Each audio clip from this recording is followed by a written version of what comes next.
Good afternoon, everybody. This is Ken DeSercio. I'm the Program Director for our Children and Family Future as the National Center on Substance Abuse and Child Welfare, and more specifically over our in-depth technical assistance program. Let me welcome you to this peer-to-peer networking webinar. It's nice to reconnect with all of the Policy Academy state teams as well as the in-depth technical assistance state teams, and I'll run through who all of you are in a few minutes. This is the first peer networking webinar we've had since the Policy Academy. As you can see on the slide, if you have any questions about any challenges with getting through to us, you can call Jonathan Mithers, and if you're not on this slide, I'll give you the phone number, 1-866-493-2758, extension 216. Quickly, we have a lot of participants. We're happy about that. We're glad you're all here. And as a result, we're going to use the chat line for entering questions. And this is a screenshot of how you can do that in GoToWebinar format. You enter your message, and then you can send it to the entire audience, and you can send it to just the organizer or the presenters. We'll have a couple of opportunities in the webinar for you to speak directly. But again, due to the size of the participants, if you want to speak when we have the discussion part of the webinar, you can type in your name here and just say, I'd like to speak, and then we'll be able to unmute your lines individually. We are not going to open up all the lines at one time in the interest of keeping the discussion managed, if you will, so there won't be lots of folks speaking at one time and background noise. So this peer-to-peer networking webinar, as I mentioned earlier, is the first one that we've had since the Policy Academy. We all know that you've been busy with this work since then. We've appreciated our engagement with you since the Policy Academy. We've visited you several sites. We know that our staff have had monthly calls with all of you. You've been working hard on developing your action plans. We hope that we've provided valuable technical assistance and support each of your teams during that time. So these peer networking webinars are designed to stimulate discussion among your colleagues, and it's not about subject matter experts presenting. You are the subject matter experts, and we're really pleased that both Natalie Green and Jen Donahue have been able to present on today's webinar. So the purpose of the networking webinars is to really encourage interaction and dialogue among all of you and all of the participants on the state teams in this mode, if you will, rather than having expert presentations. So we hope that when we're able to open up the questions, we encourage you to ask questions. We encourage you to use the chat box, ask questions of each other, and to ask questions of us. We also hope that you're willing to share the work that you're doing. There are no easy answers to this work, and we really encourage you to be willing to share with your colleagues both the challenges you're facing, you're thinking about implementing plans of safe care, kind of the progress where you're at now. I'd like to take a few minutes to introduce our federal project officers and start with Sharon Amatetti, who's the Chief of Quality Improvement and Workforce Development Branch for SAMHSA at the Center for Substance Abuse Treatment. I know how important this issue is to all of the teams, and I think we're beginning this work together in partnership with all of you so that we can learn from you as well as provide some information that we're learning from you to one another. So I'm glad that so many people could join today. Thank you. Thank you, Sharon. And I'd also like to introduce Jean Blankenship, Child Welfare Program Specialist with the Office of Child Abuse and Neglect in the Children's Bureau. Jean? Thanks, Ken. I just really wanted to welcome everybody. Good morning and good afternoon, and just bring greetings from the Office on Child Abuse and Neglect for myself and also on behalf of our director, Elaine Stead. We're so pleased to have so many people on the phone with everyone today and taking the time out of your busy day to be here. We greatly appreciate and thank you for your continued efforts to apply what you learned at the Policy Academy back in February and bringing that back to your communities and moving forward to implement your action plans and working with the staff from the National Center. We appreciate the work isn't simple and collaboration is not easy, but we know how much the children and families in your communities will benefit. We're greatly looking forward to the conversation today, and thank you for being with us. Thanks, Jean. We appreciate that. We're going to talk today about plans of safe care, as well as the work that Delaware and Georgia are doing, and I'll introduce our presenters in a few minutes. And as I mentioned a few minutes ago, we'll also have an opportunity for discussion topics, and we frame some questions later in the webinar that will open up for discussion with all of you. And then, of course, you'll have opportunities to ask questions both of Natalie and Jen throughout the webinar, as well as toward the end of the webinar. In the interest of time, I'm not going to call on everybody who's here at the participating in the webinar, but you can see from this list, as I mentioned, we have 15 Policy Academy as well as in-depth technical assistance sites, and these two slides represent the project liaisons and the change leaders for the Policy Academy and in-depth technical assistance participants. These next two slides, you see the representation of the Policy Academy and in-depth technical assistance participants. These are the Policy Academy states. And then these are the in-depth technical assistance states. And you recall that all 15 states participated in the Policy Academy with all of your teams. And New York and Delaware are participating as the newest round of states for the in-depth technical assistance program. So the topics for discussion later on in the webinar are around lead and partner agencies.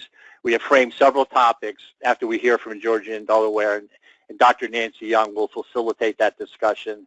We really want to encourage you to take advantage of that discussion. So we frame questions around lead and partner agencies for implementing plans of safe care, defining the target populations of infants affected by prenatal drug exposure, the notification process, how that might differ or be the same than your state's abuse and neglect reporting process, the definitions that are, many states are looking to define the terminology that is in CAPTA related to infants affected by substance abuse or withdrawal symptoms, fetal alcohol spectrum disorder. And so we'll have a discussion and ask for your input around what you're working on around definitions. And then a number of states are looking at statutory changes to come in compliance with the CARA amendments to CAPTA. I'd like now to turn it over to Nancy Young to briefly discuss key issues to consider and summarize some of the challenges that we know are associated with implementing CAPTA as it's been amended by CARA. Thanks very much, Ken, and thank you to all of you who are on the phone who, as Ken said previously, you really are the experts now at the issues that you're addressing in your state and the challenges. But these really come from some early work that we tried to lay out some common themes that we were hearing in our technical assistance requests at the National Center about implementing CARA and plans of safe care. And for those of you who were able to attend the Policy Academy, these will look familiar. What we're interested in is your discussion about these, as well as updating us about some of the nuances. When we say determining who's responsible to develop and implement and monitor the plan of safe care, you've had discussions about that in your state at this point, and we'd like to hear from you about what that means to you and your state, the decisions that are being made related to these key issues, and how to help us help other states that are not perhaps as far along as you are in some of these efforts. So this first about determining who's responsible. I know that there's been discussion about the prenatal period at birth, post-birth. It may change it may change based on this number 3 that's on there, on determining the population of families who are included in the statute, and what that means in your own particular state about your state child abuse and neglect statutes.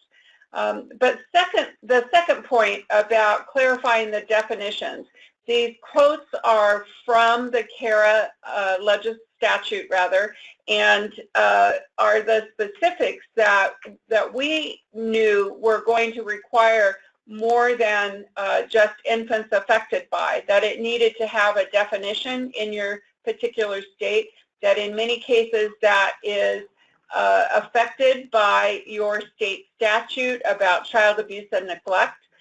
So there's multiple layers underneath the idea that you would define infants affected by. Substance abuse, certainly the fact that CARA took out illegal only as the requirement for the plan of safe care has been challenging for all states. Again, the other definitions, withdrawal symptoms resulting from prenatal drug exposure, FASD, notification. Many states did not have a system in place in which a notification from a hospital was going to Child Protective Services. So defining what that means, who receives that notification, is it in the regular path of a referral for child abuse and neglect? And again, you've gotten into these discussions in quite a bit of depth, and we're anxious to hear from you about some of those layers that you're uncovering, again, and how we might be helpful in your work in those layers, as well as how we might be helpful to other states. And then finally, the way in which we recognize that the Child Welfare Agency is responsible for reporting data to the Children's Bureau, and we also recognize that many states don't yet have that data collection and reporting system in place. If it is something other than the usual child abuse and neglect referral system, and even then understanding from the hospital their data in terms of how many ways in which they are facilitating the plan of safe care. So Ken, the next slide, please. As we've thought about those definitions and the challenges, there's also the implementation of what does this mean when we actually try and put it into play in a statewide system. Some of your states are quite large, some have a small number of counties, but generally each county, each region of the state has their own way in which they are implementing these kinds of programs. We recognize that there is an interaction between the state statute, current practice, and the federal statute. And having the state statutes in alignment with the federal law and what that means in terms of current practice. Again, that identification of affected infants, the implementation is not as easy as just saying we will. There are a lot of caveats about how and who's responsible, who has a role in identifying affected infants. How do you then go from that role of identifying affected infants to understand the various populations in the state who are required to have a plan of safe care, who need a plan of safe care. This also means that the partnerships for Child Protective Services in particular are expanding.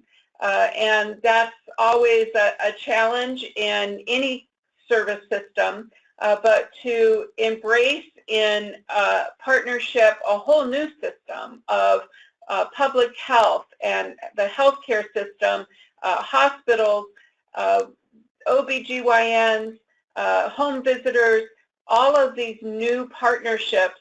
We often say collaboration is not additive when you add a new partner. It's like exponential, that the amount of effort and communication and work to understand roles and responsibilities has to be undertaken and it's time that it needs to be committed to embracing those partners and, again, working through roles, responsibilities, communication. The other implementation challenge we're hearing a lot about is how to ensure that the family caregivers that are mentioned in the CARA statute are included in the plan of safe care. And that raises these issues of what's a plan of safe care compared to a discharge summary from the hospital or a safety plan from CPS. How is the coordination of these various plans put in place so that there's good communication as well as making sure that infants who may be at risk aren't, if you will, falling through the cracks of the various systems. So the plan of safe care and how that's coordinated in an implementation challenge, you all have been getting into in quite a bit of depth. And again, we're excited to hear the progress in your states and to recognize the progress in uncovering some of the challenges. And then, as I mentioned previously, the monitoring and data collection. There are a few places in the country that already had a system in place specifically for this population in terms of the identification at the hospital and the notification to CPS. So are there changes in data collection? Are there communication protocols that need to change in order to be able to monitor and to provide those data to Children's Bureau? With that, I will turn things back over. Again, I know that many of you have heard those items before, and we're, again, excited that you're able to participate on the meeting today to be able to share what you're uncovering in the layers of those implementation challenges. Let me turn things to Natalie. Let me introduce, this is Ken. Now let me introduce Natalie and Jen. Thanks, Nancy, for that. You know, as Nancy said, the implementation challenges, we've seen every state having to work through those challenges. And let me say, before I introduce Natalie and Jen, that of the 15 sites that we're working with, no one single state has figured this out. So you're all in kind of in a similar boat, if you will, in a similar position of really trying to address and work through the implementation challenges associated with CAPTA, and particularly the amendments that were passed under the Comprehensive Addiction and Recovery Act. We really appreciate Natalie Green with the Georgia Division of Family and Children's Services, and Jen Donahue, Child Abuse Investigator with the Office of Child Advocate in the state of Delaware, Office of Court Administration. Both Natalie and Jen are the project liaisons for their state teams. And we've asked each of them to discuss their work from their states and the progress they're making, as well as the challenges and what lies ahead in the work that they're doing. Both Georgia's and Delaware's work predates the Comprehensive Addiction and Recovery Act and predates their engagement with the National Center on Substance Abuse and Child Welfare. So we have the advantage of that historical perspective in implementing the provisions to CAPTA that predates CARA, as well as the work that is going on now to reflect, again, those changes to CAPTA and the current situation in the federal law. Georgia's had policies and procedures for developing plans of safe care since about 2013. And as I just mentioned, like other states, is in the process of revising them to comply with the CARA amendments to CAPTA. Delaware began working on amending their state statute back in 2016 and has had a substance-exposed infant committee since 2015, and Jen will talk about both of those things. Delaware currently has a bill before the state legislature that would modify their statute in accordance with CAPTA. So with that, I'm going to turn it over to Natalie, and after Natalie and Jen, we will address any questions that you may forward to us over the course of their presentations. Natalie? Okay, thank you, Ken. Good afternoon, everyone. And let me first say, I just want to thank you for facilitating this opportunity so that we could talk to our peers today. And I also want to say how truly grateful we are to Katie and to Russ, our change leaders, who've been helping us. So I'd like to just begin with a little bit talking about how we led up to our Policy Academy team. The policy unit of Georgia's Child Welfare System, which is the Division of Family and Children Services, was already in the process of updating the child welfare substance abuse policy and the plan of safe care around the same time that the card notification was released. So the policy section, along with our colleagues in the practice section, teamed up to create an executive committee that we termed Georgia Proud. And so PROUD stands for a Partnership for Recovery Over Using Drugs. And so we teamed up with our internal and external stakeholders to address the issue of substance use. And one of our principles were that we believe that with education, supportive services, and treatment, we could help families celebrate one of the proudest moments of their lives, which is consistent with milestone 4 of Georgia's practice model, solution-based casework, helping families to document and celebrate change. So the policy and practice sections were participating in the webinar with the National Center on Substance Abuse and Child Welfare on collaborative efforts for creating a plan of safe care when we saw the opportunity to apply for the Policy Academy. So we took the lead to submit an application, and we got the letters of commitments from our partner agencies. So Georgia Proud consists of a representative from the Georgia Division of Family and Children Services, me of course, the Department of Public Health, and we are currently waiting on a replacement because the director, who was a member of our team, has moved on to another job, but she has remained committed to helping on this team. A representative from the Department of Behavioral Health and Developmental Disabilities, Women's Treatment Services, and Addictive Services. Georgia Center on Substance Abuse, which is a nonprofit agency. A neonatologist representing the American Academy of Pediatrics Georgia chapter, a family treatment court judge, and a psychiatrist specializing in adult female mental health with Emory School of Medicine. And I want to back up just a minute to talk about prior to the existence or creation of Georgia Proud, that Defects, we had in place a plan of safe care committee, which consisted of internal and external stakeholders, and they would develop an annual action plan, which was headed by the Defects safety liaison. And so the goal of the most recent action plan was to improve the timeliness, quality, and utilization of the plan of safe care, which aligned with item 3 of the CFSR to improve timely and quality assessment of risk, safety of children and families receiving services from Defects. So just briefly to touch on what those action items included, and you can see how that evolved into what Georgia Proud is doing.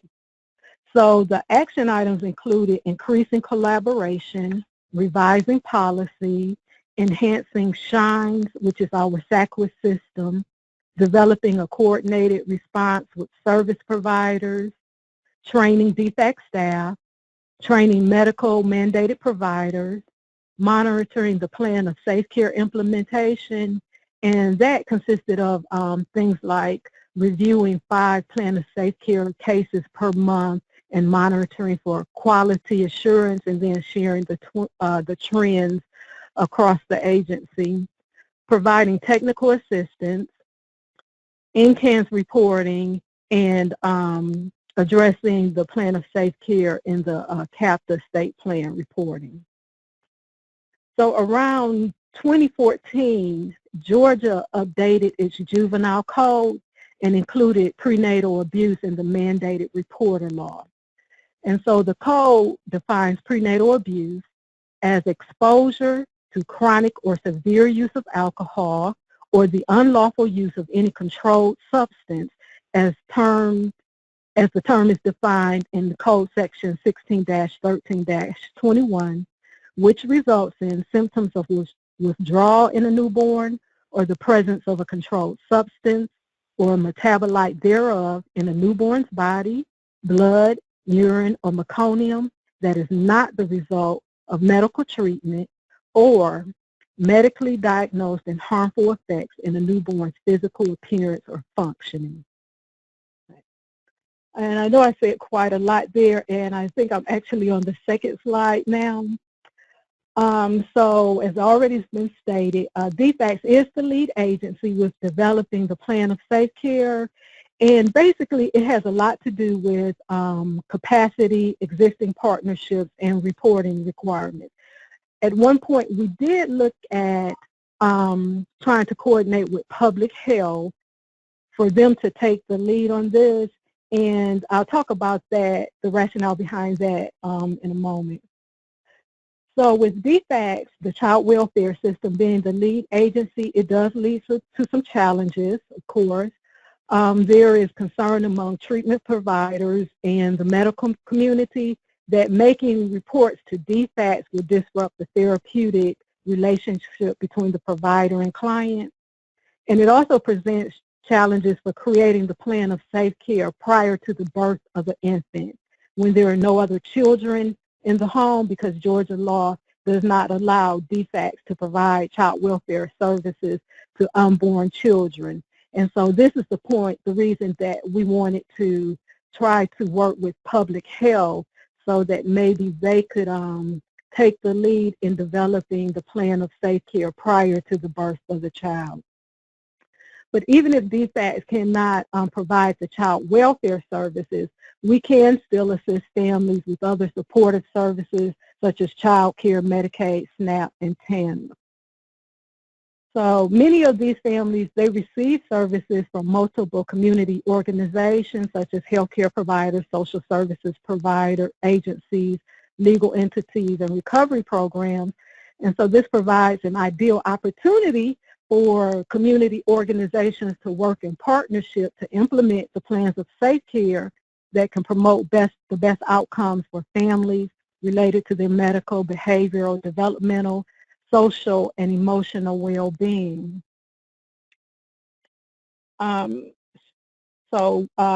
We are trying to educate the community about this. And so the more that we are educating the community, they are starting to come forward to ask to join in this work. One of the goals that we have is that we would like for the governor to name Georgia Proud as a commission, and we feel that this will give us more credibility or legitimacy in working across public and private systems. And we're working right now on finalizing that charter. We already have the blessing of the commissioner from public health, and we plan to talk with the director of child welfare soon. Okay, on slide 3, as mentioned earlier, the medical providers in Georgia are mandated by law to make a report to the Division of Family and Children Services regarding prenatal abuse. So I just want to talk a little bit about the process after they make that report.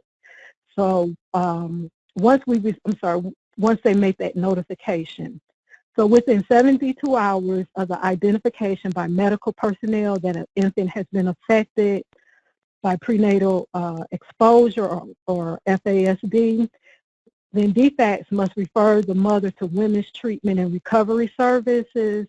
And also at the same time, the Defects case manager submits a Children's First referral. That's our Part C agency.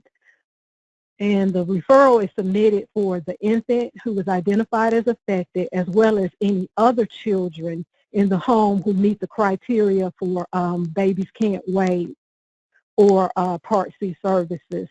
And they receive a developmental screening and or an assessment. And the Women's Treatment and Recovery Services has, they complete the substance abuse assessment, and they complete it within 14 calendar days of receiving it. And once that comes back to us, then the defects case manager has 5 days to set up a plan of safe care meeting and to invite all the participants, including the family, informal supports, formal supports, such as medical providers, substance abuse professionals, Babies Can't Wait, etc. And the defects case manager ensures implementation of the plan of safe care by following up with the family and other parties involved in the plan to make sure that the services have begun. And then we're also at the plan of safe care meeting, we identify who's going to be responsible for monitoring the plan. So right now we do have memorandums of understanding between Defects, Women's Treatment Services, and Babies Can't Wait. Women's Treatment Services contracts with Defects for 235 beds, and they do give our pregnant clients priority treatment for admission.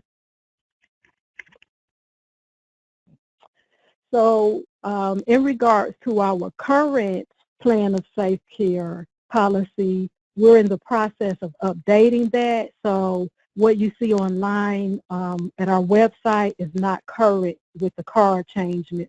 And we do hope to have the new process in place by the end of this month. And we feel that the policy is more comprehensive, and it attempts to guide the field staff on how to take a more recovery-oriented approach to working with families.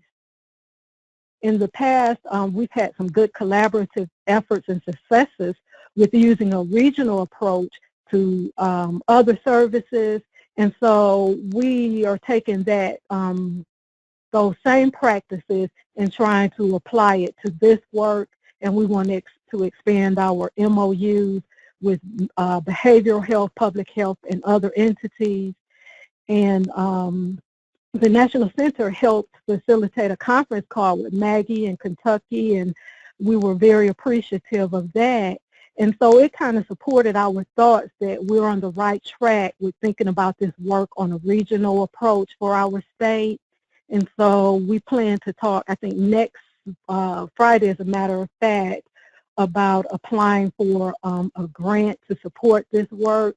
And we're looking at the sobriety treatment and recovery teams. I believe that's the point of contact is someone in Kentucky. So on, oh, my computer went, slide 4. So to address some of the current concerns for our community partners and things that we've identified, we're trying to stress that language is important.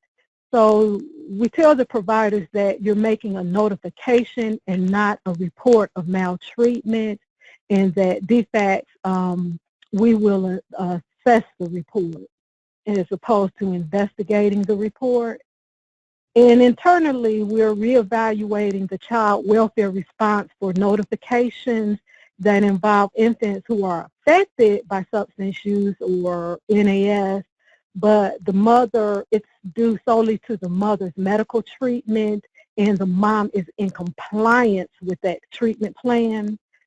We're looking at trying to send that down a courtesy interview track instead of an investigative track, or maybe down the road referring that out to a community partner.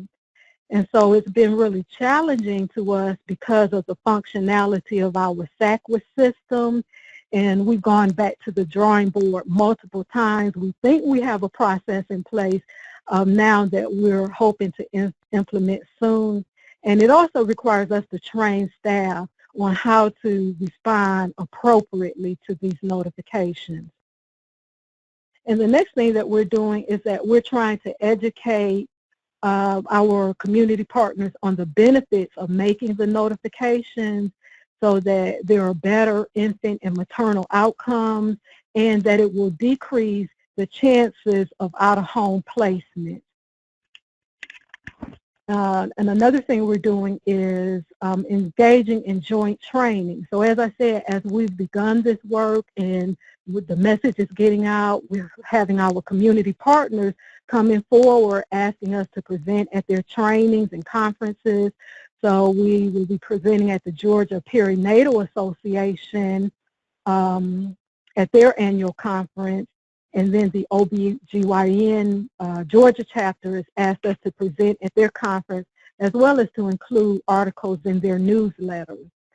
The Opioid Treatment Providers of Georgia has invited child welfare to their annual conference. They're going to sponsor about 40 scholarships for us so that we can sit down and we can talk about what the process currently is, in working with these families and how we can improve it. Also, we are updating our mandated reporters training for healthcare providers that we have on the web, conducting webinars through the Children's Healthcare of Atlanta network. And recently, we were able to partner with one of the agencies on Georgia Proud, that's a nonprofit agency, to apply for a micro grant. So we do hope to use that money to set up a website where all of the information related to developing the plan of safe care, the services and support, it'll just be one place where people can go for education and awareness.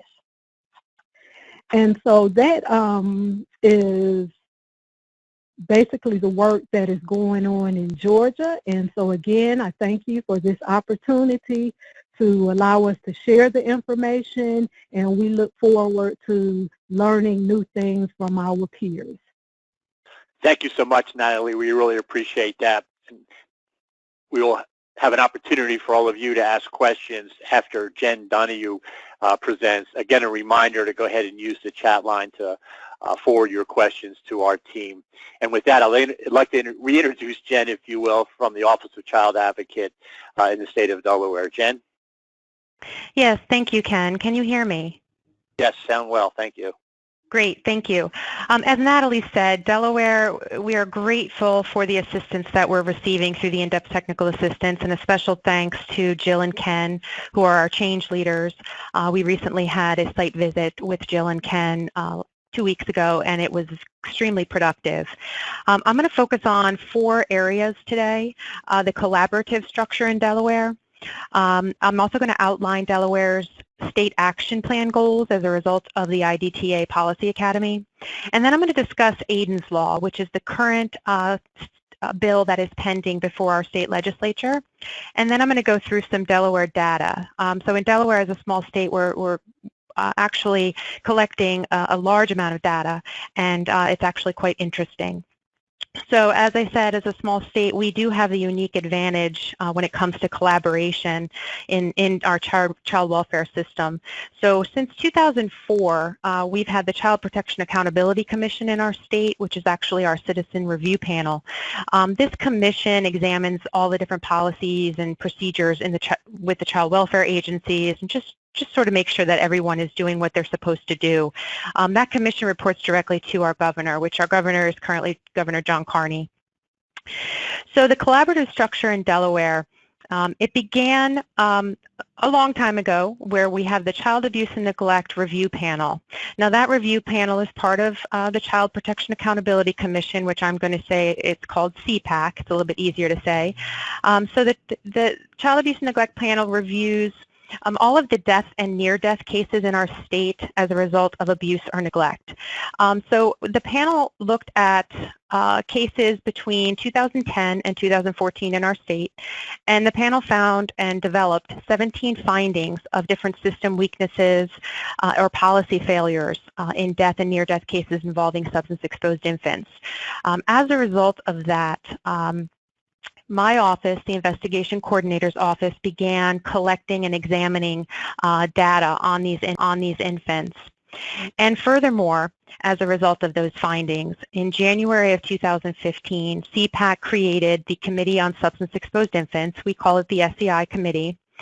And it is a multidisciplinary group of people. So we've been meeting the past 2 years, approximately every 2 months, and we have representation from public health, from the Division of Family Services, which is our CPS in Delaware, birth hospitals, including pediatricians and doctors and nurses.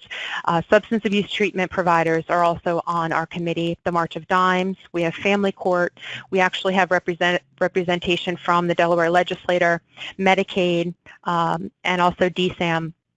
So we have a great group of people.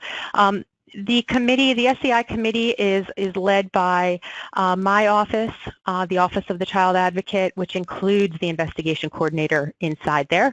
And we are a neutral agency. We're a state agency under the administration office of the courts. And so we find that being a separate neutral agency has definitely helped in furthering our agenda and furthering our policy. So Ken, you can go to the next slide. I apologize, I don't have access to the webinar, so I'll just tell you when I'm moving on to the next slide.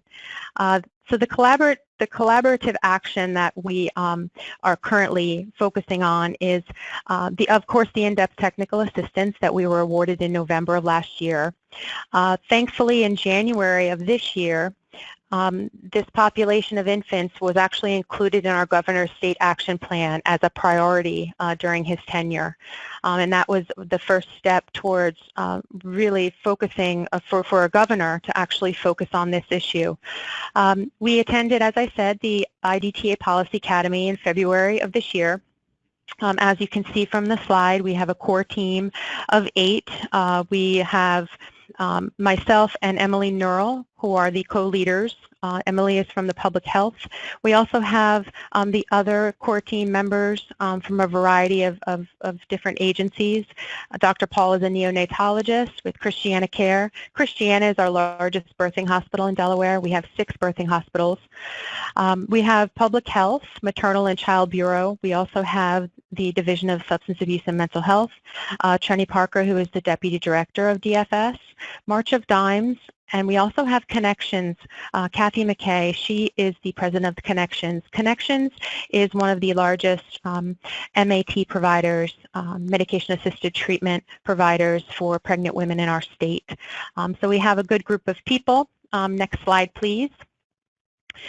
During our time at the Policy Academy, Delaware identified 4 basic state action plan goals. They can be described as, the first is prevention, then we have awareness, safety and services, and then destigmatization. And as you can see from the slide, we have been focusing very much on goal number 3, which is the plan of safe care and Aidens Law. We are still working on the other 3, but right now the focus is on those 2 areas, especially the plans of safe care. And the next slide, I want to move into our legislation. Now, Aidens Law is actually named in memory of a 4-month-old substance-exposed infant who died by severe abuse at the hands of his parents. His father actually pled guilty recently to murder by neglect. His mother's case is still pending.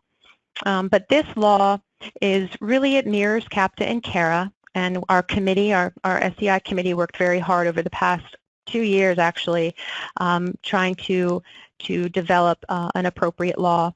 So the main areas of Aidens Law that I'm going to focus on are the notification, the definition of affected by, the definition of substance abuse, withdrawal symptoms, and plan of safe care. So first, what we did with our law was we did not include this law in the abuse and neglect statute. We actually removed it, and it's its own chapter. And we, instead of using the word report, we used the federal language of notification. So healthcare providers notifying DFS of infants born with and affected by substance abuse withdrawal symptoms, or FASD. As I said, we do have 6 birthing hospitals. And most of these hospitals are well aware of this and have been part of creating this law. So the birthing hospitals are providing those notifications already. Affected by, This is one area and one definition that we struggled with as a state. We had many different types of definitions that we looked at and we reviewed. We could not agree on one definition yet at this time, so we decided that at this point, for purposes of the law, we are going to leave it up to the healthcare providers who are involved in the delivery or care of the infant to determine whether that infant is affected by, and using their reasonable medical judgment. We are going to define affected by when we develop our MOU, our Memorandum of Understanding, after this law passes. But for purposes of the law, we could not agree on one definition, so we are going to leave it up to the medical judgment of the healthcare providers. Substance abuse has already been defined in the Delaware Code as the chronic, habitual, regular, or recurrent use of alcohol, inhalants, or controlled substances. And controlled substances is also already defined in Delaware Code. So we did not want to reinvent this definition, so we utilized it from the other portions of the code. If you want to go to the next slide, please. Withdrawal symptoms. The withdrawal symptoms definition includes an exception, as I believe Natalie did mention, for those mothers who are compliant with a prescription drug, including methadone or other MAT. This exception allows for a delayed notification to the Division of Family Services when there are no other risk factors present. The healthcare providers have agreed that they will verify mothers' compliance with that prescription or the MAT with the prescribing medical doctor.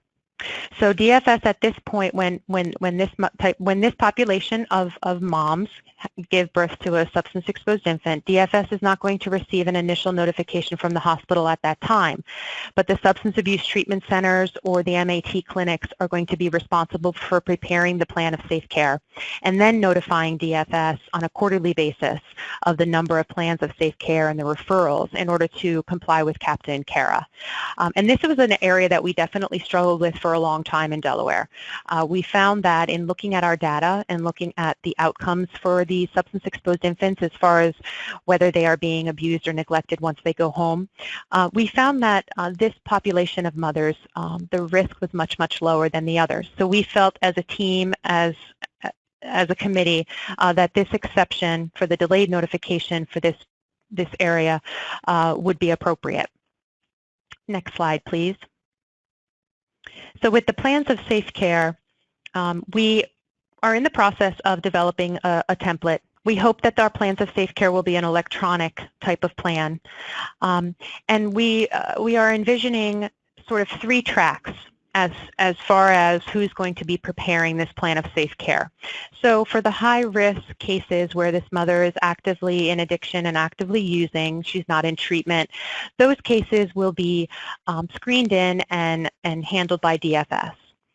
For the lower risk cases, for the cases where it may not be as clear, that we would do a contracted agency for the lower risk cases. And then finally, as I indicated, with the substance abuse treatment providers or the MAT clinics, for those medication-compliant mothers whose babies do go through withdrawal, the MAT clinic or the substance abuse treatment provider will be preparing those plans of safe care. When we are talking about a plans of safe care in Delaware, it's very different than a safety plan or a plan that DFS would create. These plans we envision to be much more all-encompassing for the infant and for the caregiver or the affected caregiver at home. And so we really did focus on CARA and the wording in CARA to sort of include that in our law. We made sure that the copies of the plan of safe care are going to be provided to all of the multidisciplinary participants, especially the pediatrician and those who may not actually be at the discharge table. We decided that monitoring will be time limited, but it will be required until the risk is resolved and the safety is achieved. And of course, good outcomes with mother's recovery as well. As I indicated previously, DFS will be permitted to screen out certain lower risk cases to a contracted agency. And we actually have a fiscal note that is attached to Aidens Law to provide funding for that contracted agency. And we're hoping it still gets passed despite the fiscal note. And also we do have a section in the Aidens Law that requires DFS to collect the data in accordance with CARA. And as I indicated, we have a template that we're currently working on, and we actually looked at New Hampshire and we looked at Missouri. So New Hampshire has a draft of a plan of safe care that we found it to be extremely helpful in drafting ours. And then the Missouri Department of Social Services had an infant intake and assessment that we utilized as well. And we also, with working with my office and the Division of Family Services, we're hoping to have a pilot program beginning probably July 1st at one of our birthing hospitals in the middle of our state. Our state's not very large. We've got only 3 counties, and so the middle county in Dover, Kent General Hospital has agreed to allow a DFS worker to actually sort of have a working space right in their hospital, and that worker would be the one who was going to start utilizing this electronic plan of safe care and sort of working out the kinks in one hospital first and then expanding it to the other 5 birthing hospitals. Next slide, please. Now, I'm not going to go over every part of the Delaware data, but I wanted to just list all of the different fields, information fields and data fields that we in Delaware are collecting on these substance-exposed infants and their families. One of the most important areas we're collecting is the extent and the type of substance exposure. So when we receive a notification through DFS, I actually receive those on a weekly basis. DFS provides them to me. I then look through the DFS hotline report and any history, and then I put the information into an SEI database that we are currently utilizing. And so we make sure that we indicate what type of substance exposure it is, identifying the drug, whether the mother had a valid prescription. And we recently just started tracking the mother's zip code as to where she resides in our state in order to determine whether or not there's some clusters of different types of substances or drug use in certain areas of our state. We also, one of the more important areas is the DFS response, whether that case has been screened in or screened out. We also are going to be tracking, among other things, is the fatality or serious physical injury if the substance-exposed infant, if there is abuse or neglect once they go home, that's going to, and it's reported back to DFS. That's going to be collected in here as well. Next slide, please. We also are documenting some other interesting pieces of information, whether the mother has a prior substance-exposed infant that has been reported to DFS.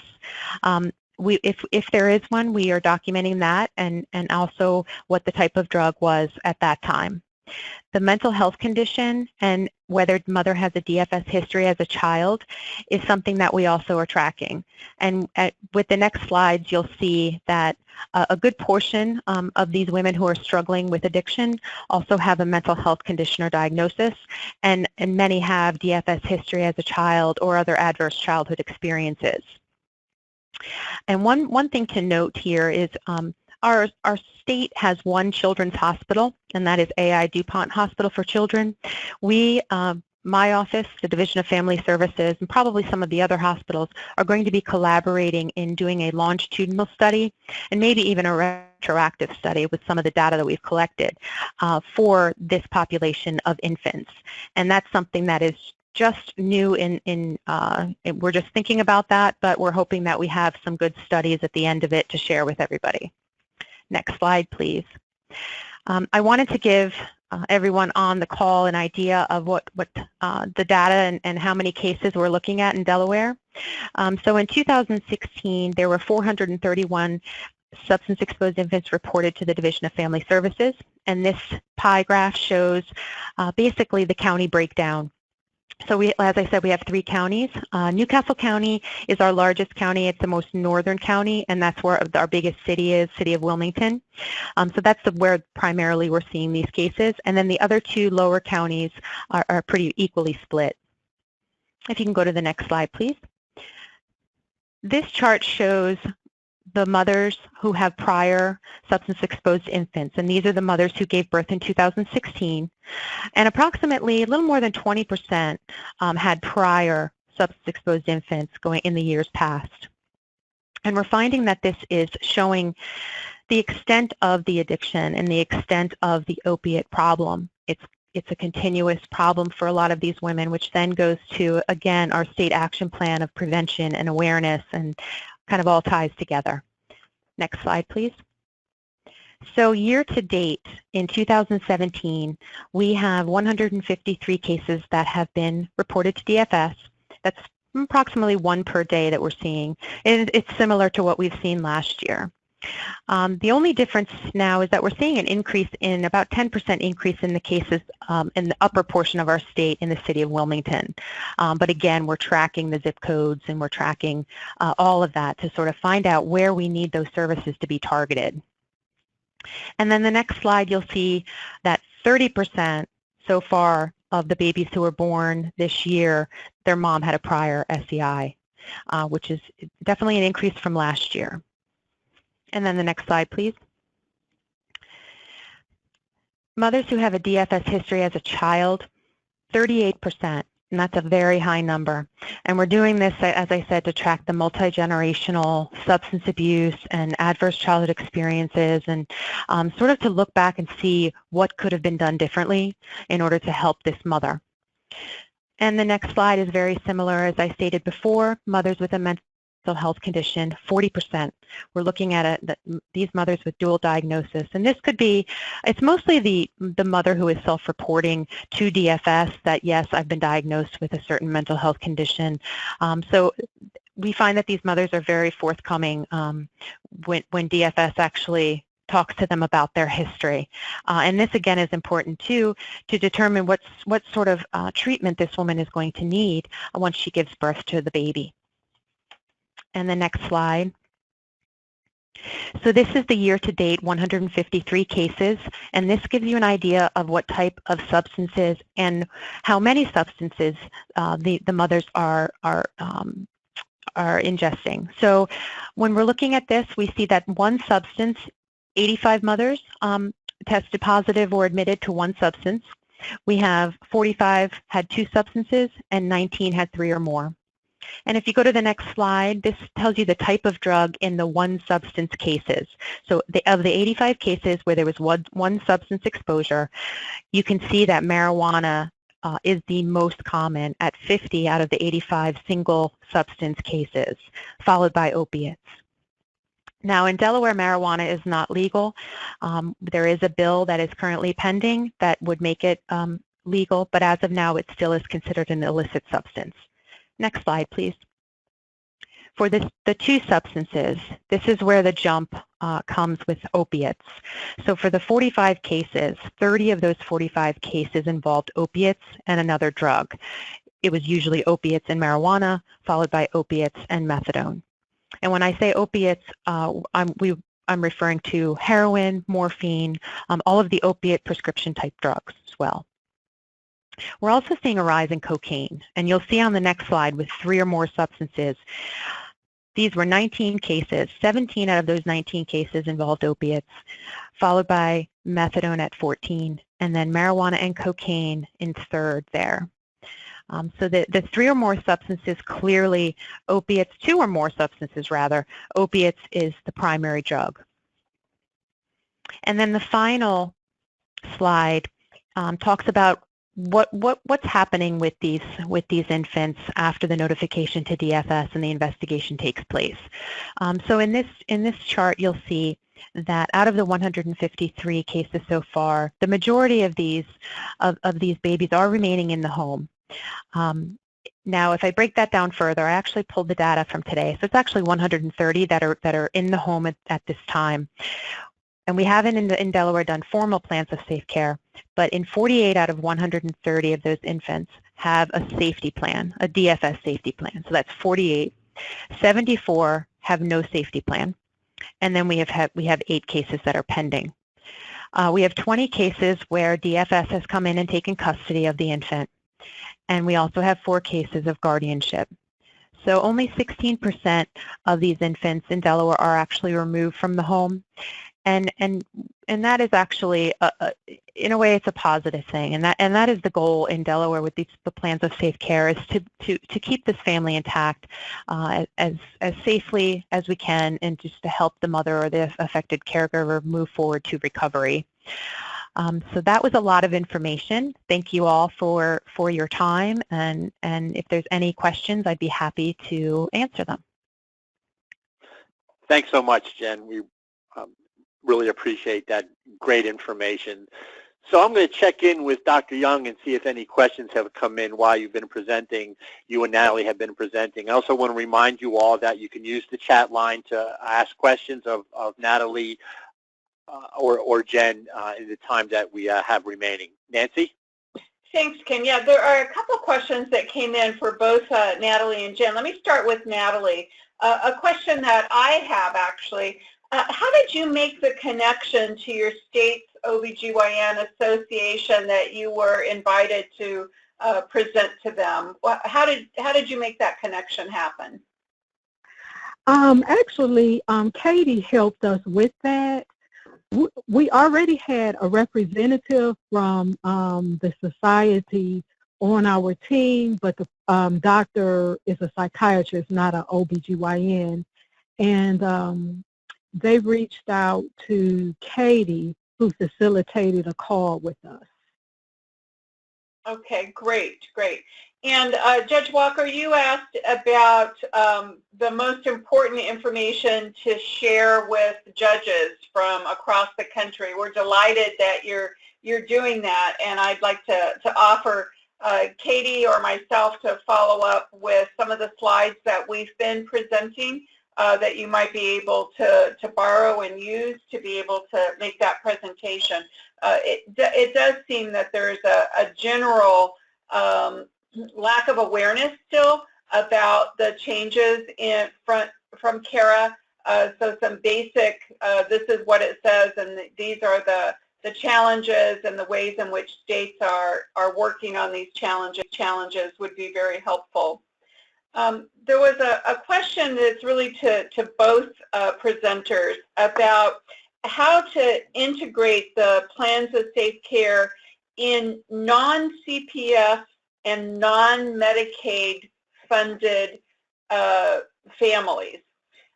So if you're working with a private insurance provider and some of these services need to be delivered, have either of you tackled that in your state if it's a non-CPS and non-Medicaid eligible family?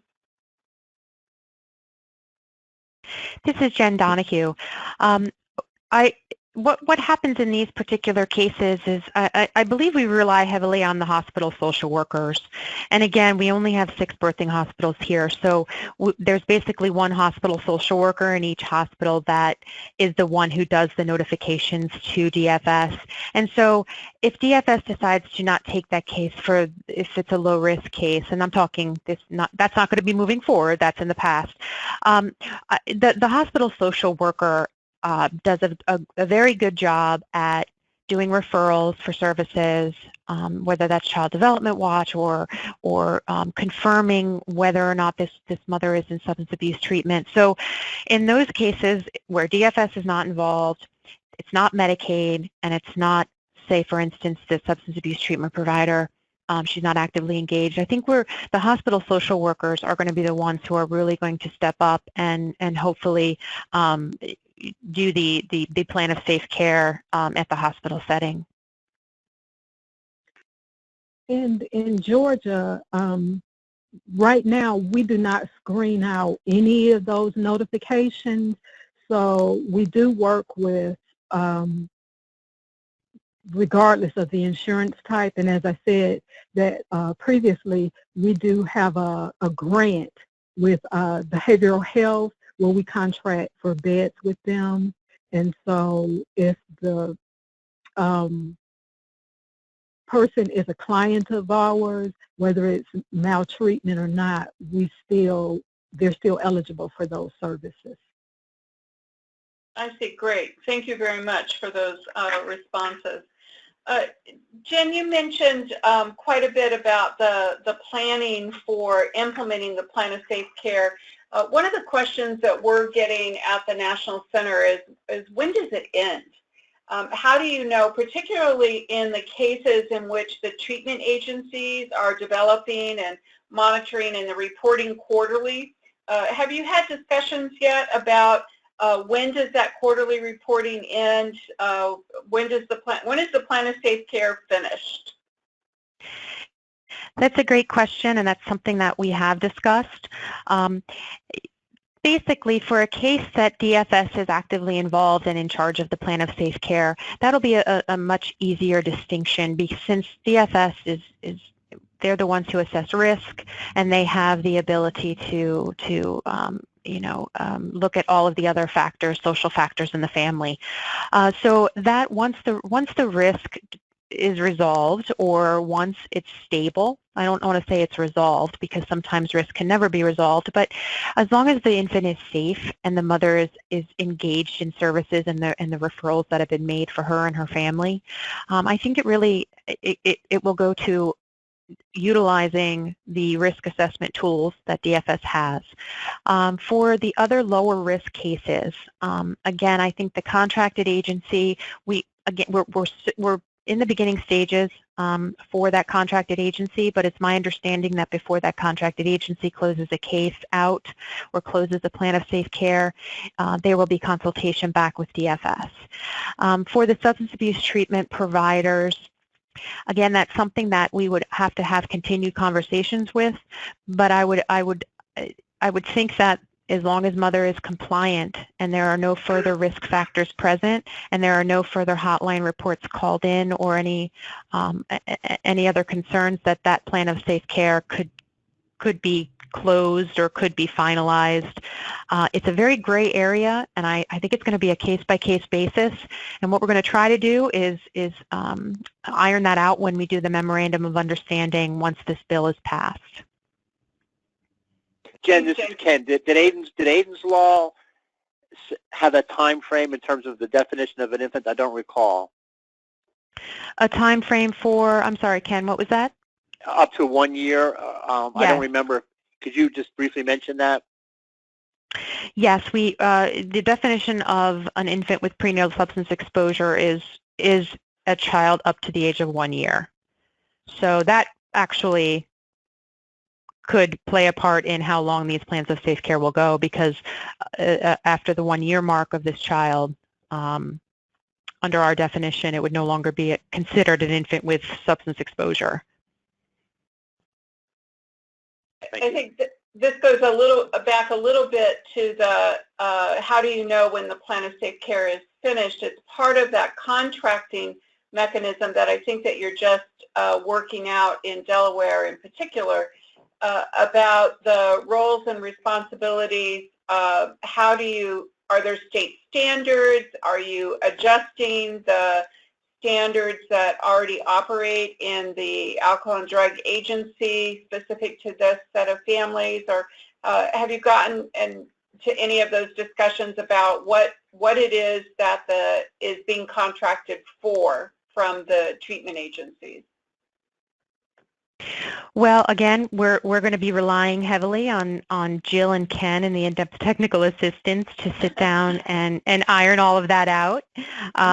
This is sort of a new idea. It came from Trenny Parker, who's the Deputy Director of DFS, about having this contracted agency available. If we don't get the funding under the law, we will not be able to use a contracted agency, so DFS will be taking all of those cases. So again, it's something that as a committee, we're going to have some more discussions and talks about, I think, like all the other states.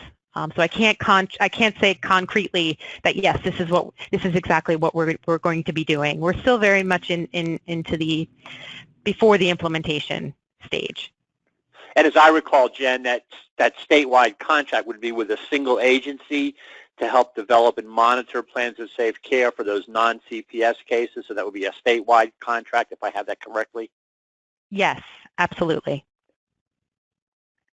The advantages of smaller states, right?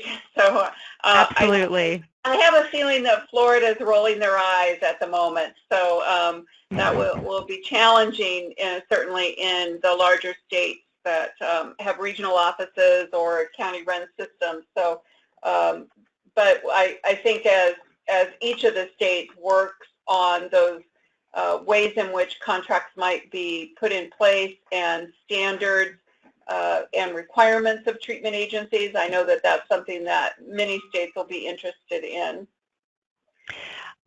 Nancy, if I could just make one more comment. We do currently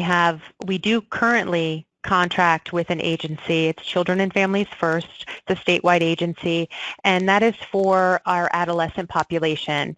When a report comes in where it's an adolescent teenager and it's a parent-child type of conflict within the home, those are diverted to the FAIR track, and that is gone to the contracted agency. So it's my understanding that we'll start with that existing contract and look at what policies and procedures are in that contract, because it's been working very well. And it will have to be modified, obviously, for the SEI population, but we'll start with that.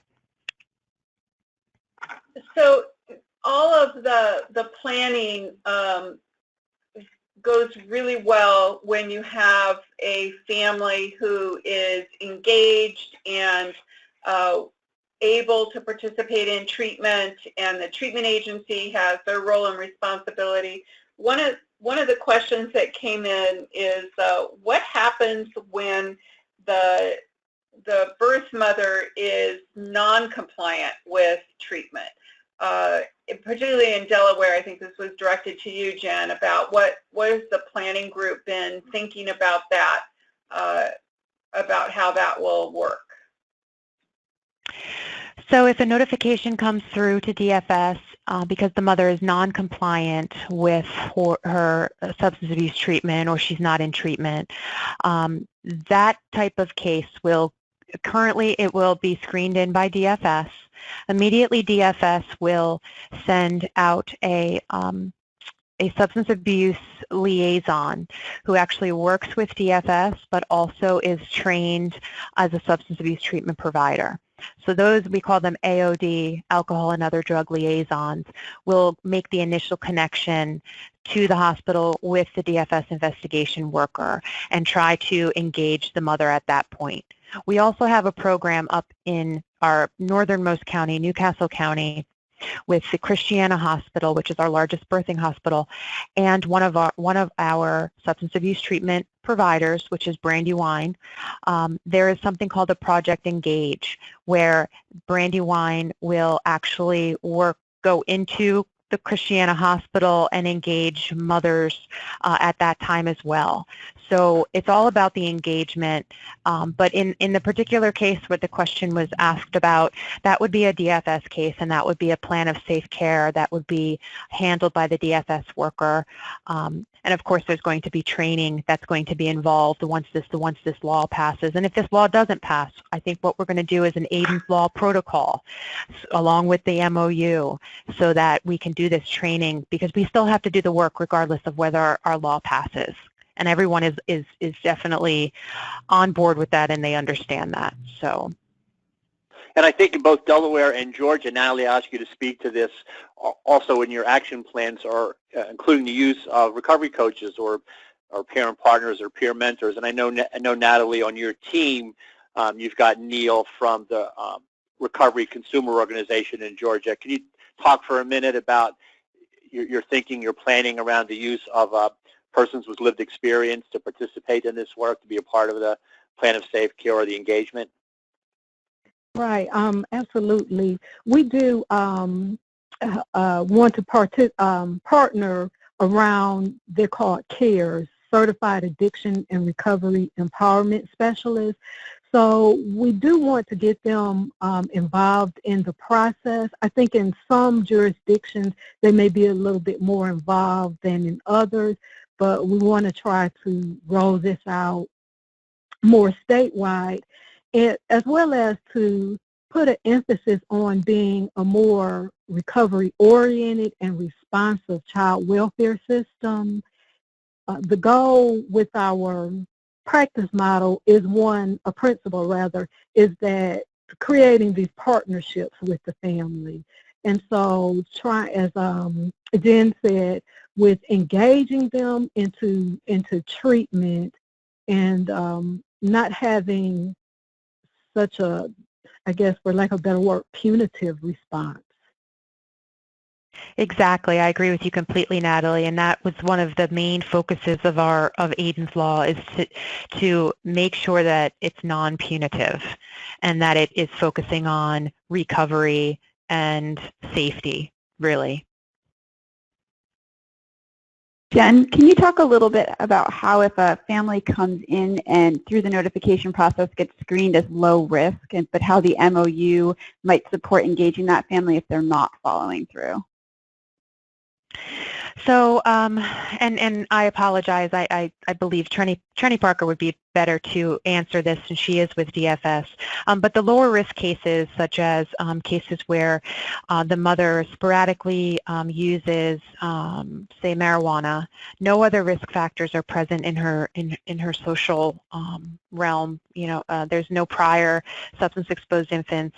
There's no prior DFS involvement. Those are sort of the lower risk cases that we were referring to. Sometimes at this point, DFS will screen those out. We are hoping that in those lower risk cases, they will be the contracted agency cases. And if the mother, even in those low risk cases, if she's not engaging with the contracted agency, there will be something very clear in our policy that will go back to DFS, and DFS will then try to engage utilizing the resources that DFS has. So that case is not going to get lost. The goal is that both the contracted agency and DFS will have continued communication about that case. So even though it's technically screened out, it's not really screened out and forgotten. There will still be communication involved. And also, with all of these cases, my office is continuing to get every single case on a weekly basis, and I have a tracking system that where I will make sure that the plan of safe care is identified as to which agency is doing that. So we have both my office as well as DFS that will be collecting that data. Thanks, Jen. And Florida wants everyone to know that they weren't rolling their eyes with the idea that you could have one contracted agency across the state for doing this, but they just want to know if there are any job openings in Delaware. Yes. Come to our state. We would be happy. They do have winters in Delaware, though. Yes, that's well, right. we have all 4 seasons. Yeah, that's right. So both Natalie and Jen, have you begun to tackle the information system sort of conundrum of first a notification form or process from the hospital and how that gets into your SACWA system? In Georgia, those notifications go, we have a process that it goes through our intake department, our, I'm having a senior moment, our call center, through our call center. And then the notifications go, we are struggling with that. We are definitely struggling with the cases that do not involve maltreatment.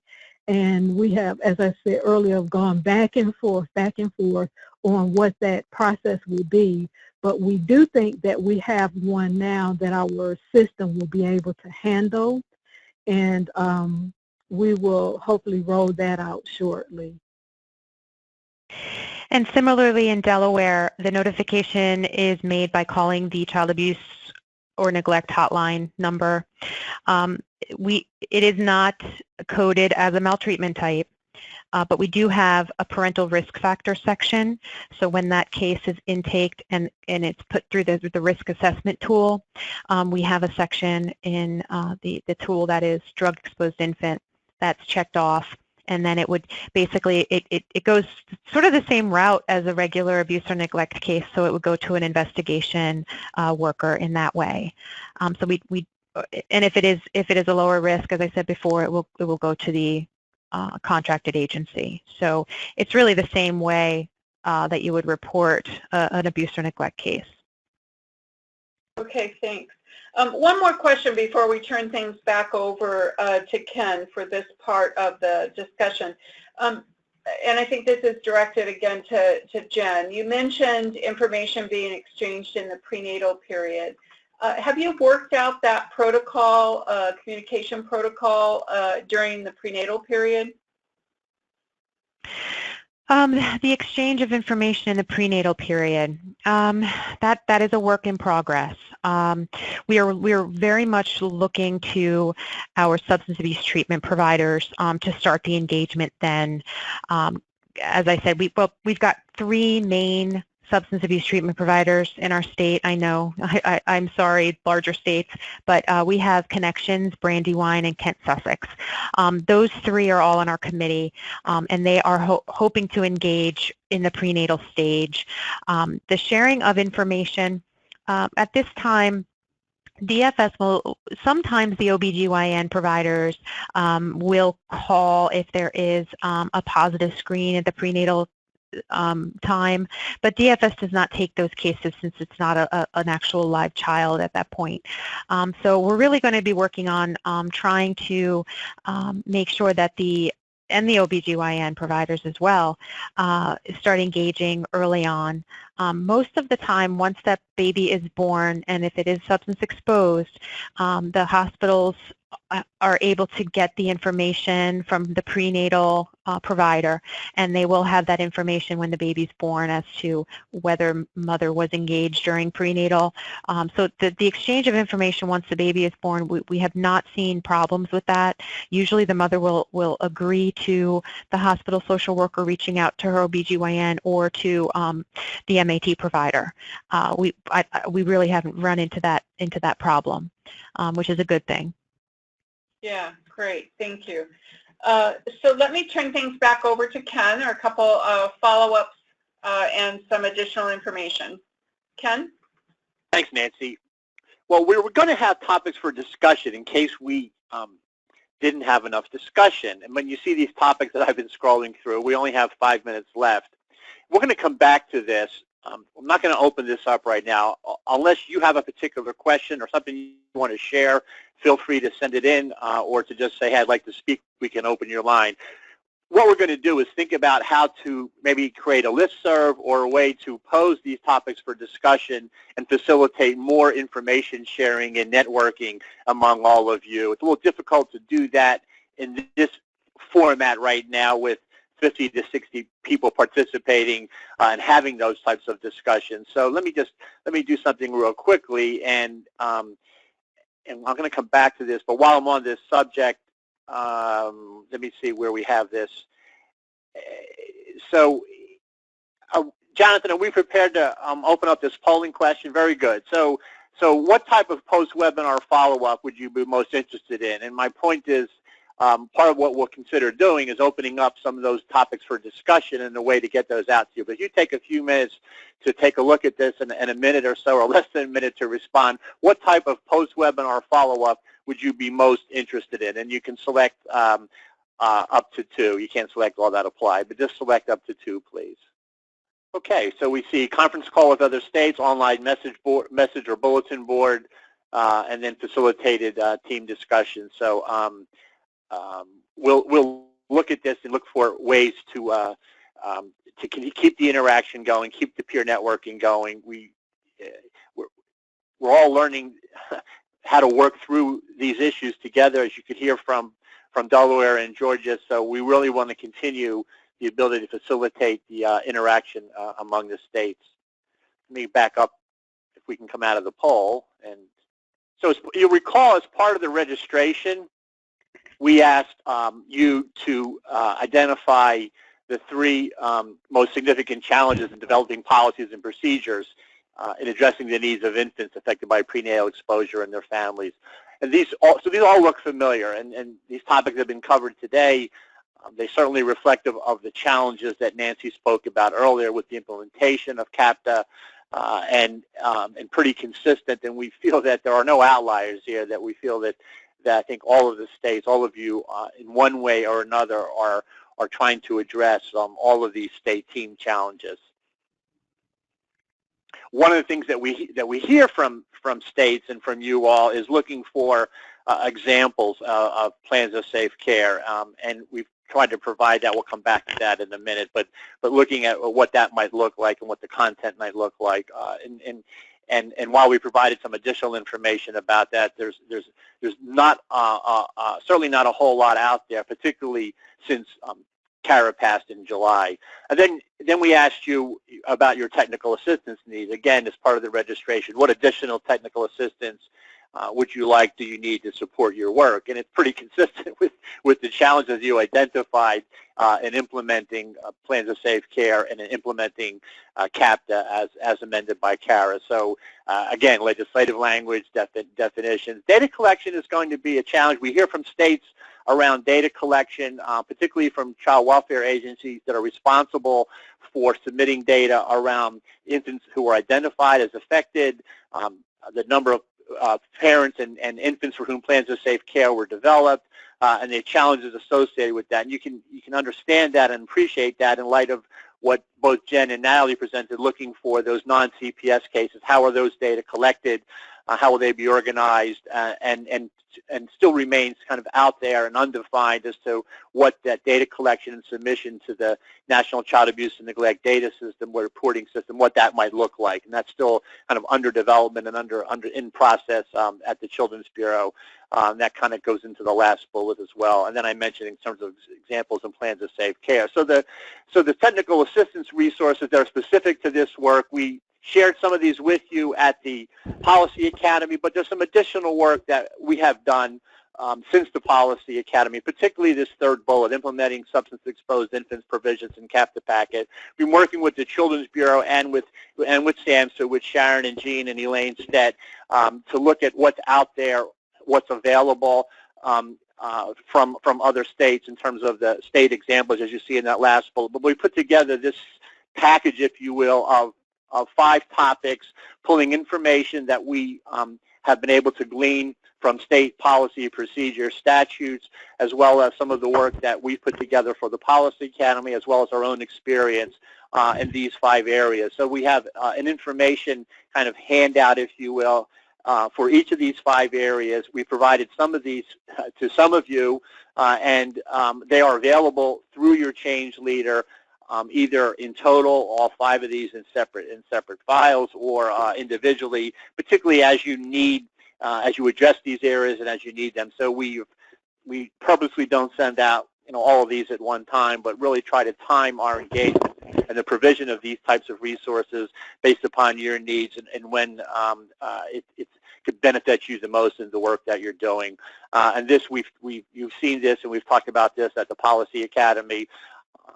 As this opioid use disorders resource inventory. Encourage you to go to the National Center. We have some recorded webinars, particularly those of you who might be on the call who didn't participate in the Policy Academy and who want access to additional information. We've got some webinars around this topic. We're continuously updating this, and so we encourage you to access our website for additional information that you might not have been exposed to previously. And with that, you know how to get hold of us. We're always available to you through your change leaders or directly, and we want to encourage you to take a few minutes to complete the webinar evaluation survey that hopefully will pop up as soon as you exit this webinar. Again, I want to thank Natalie and Jen for taking the time to prepare, your openness and willingness to share your information, to put your work out there. I want to encourage the rest of you, our colleagues out there, to stay in contact with us if there's ways that we can make connections among the sites, among all of you, and share information. We've done that already in a couple of instances. We appreciate, for instance, Maggie Schroeder has spent time with Natalie in Georgia, and we appreciate everybody's willingness to do that as you request the need for connecting with another state or connecting with us. And with that, we wish you well. Thank you for your attendance today. We appreciate it, and we look forward to our continued work with you. Have a great summer and enjoy the rest of the day. Thank you very much.